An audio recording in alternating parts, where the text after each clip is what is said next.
Bonjour à tous. Pour faire très très vite, je crois qu'aujourd'hui, le thème donc, de notre rencontre, c'est s'adapter. Cette transition écologique qu'on ressent comme une exigence de plus en plus forte, qui va toucher effectivement donc, l'essentiel et des points très nombreux de l'itinéraire de production. Et je crois aussi, ce qui est très important, c'est que cette exigence d'adaptation, elle implique maintenant la totalité donc, des vignerons. Nous sommes leaders à la fois dans le bio, dans HVE, la viticulture française aujourd'hui, un grand nombre de vignerons se sont déjà engagés et valorisent donc leur itinéraire. Mais désormais, je crois que c'est vraiment la totalité donc, des vignerons qui sont désormais vont devoir effectivement répondre à ces exigences. Alors, très rapidement, je ne ferai même pas référence à certains articles de la presse nationale hier. On sent qu'aujourd'hui, nous ressentons tous une exigence très très forte de la société, du consommateur. Nous ressentons aujourd'hui que cette exigence de développement durable, elle s'applique aujourd'hui au local, c'est le voisin riverain, mais nous pouvons aussi la ressentir pour les marchés à l'exportation, sur des questions de résidus de pesticides dans les vins. Et donc c'est un élément aujourd'hui, cette exigence sur nos pratiques de production est de plus en plus forte. Et puis il y a un élément qui est particulier à la production du vin, c'est que l'essentiel de la production française revendique une origine et un terroir. Et donc cette exigence de développement durable, de gestion durable du terroir de production, s'applique plus particulièrement bien sûr à la production viticole. Alors, dans quel contexte sommes-nous ? Nous sommes d'abord dans un contexte de politique publique, parce que bien sûr, les pouvoirs publics reflètent effectivement dans leurs décisions cette exigence de la société.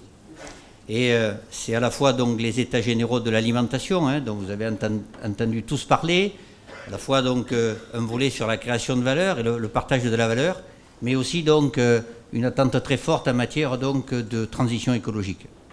Et c'est tout récemment la loi Egalim, avec un certain nombre de décisions qui vont impacter très directement, effectivement, nos pratiques.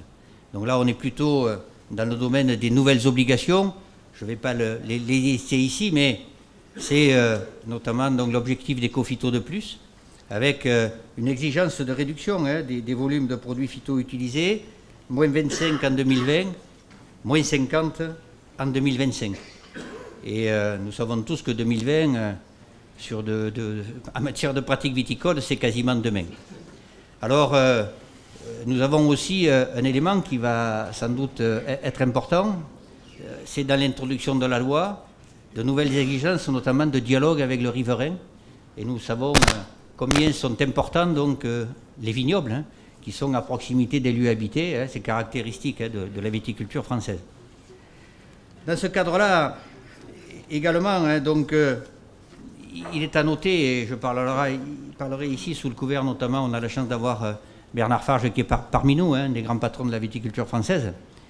Le plan filière de la viticulture aussi a fixé un certain nombre d'objectifs ambitieux qui s'inscrivent effectivement délibérément dans cette réponse à l'attente, je dirais, de la société et des objectifs fixés par le pouvoir politique.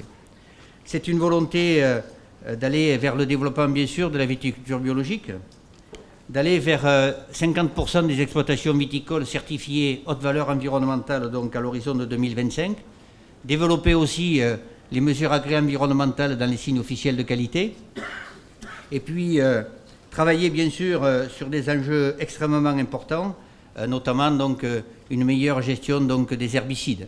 Donc des objectifs relativement précis fixés par ce plan filière. Et pour terminer cette introduction, je dirais que ce que nous allons essayer de faire durant toute cette matinée, c'est dialoguer avec vous sur les solutions que notre Institut technique essaye de proposer dans ce que nous appelons nous un agenda de solutions. C'est à la fois diffuser le plus vite possible les solutions qui existent aujourd'hui, mais également bien sûr poursuivre nos travaux avec tous nos partenaires de la recherche fondamentale, des chambres d'agriculture, des entreprises privées bien entendu, pour proposer les solutions de demain, et puis aussi pour voir à certains moments indiquer au pouvoir public lorsqu'ils doivent arbitrer si avant de prendre telle ou telle décision d'interdiction, il y a bien donc une solution de substitution applicable par le plus grand nombre, je dirais, dans des conditions techniques et économiques acceptables. Voilà donc les quelques mots que je voulais vous délivrer donc, pour lancer effectivement cette conférence. Encore une fois, merci à vous tous et que le dialogue soit le plus riche possible. Merci.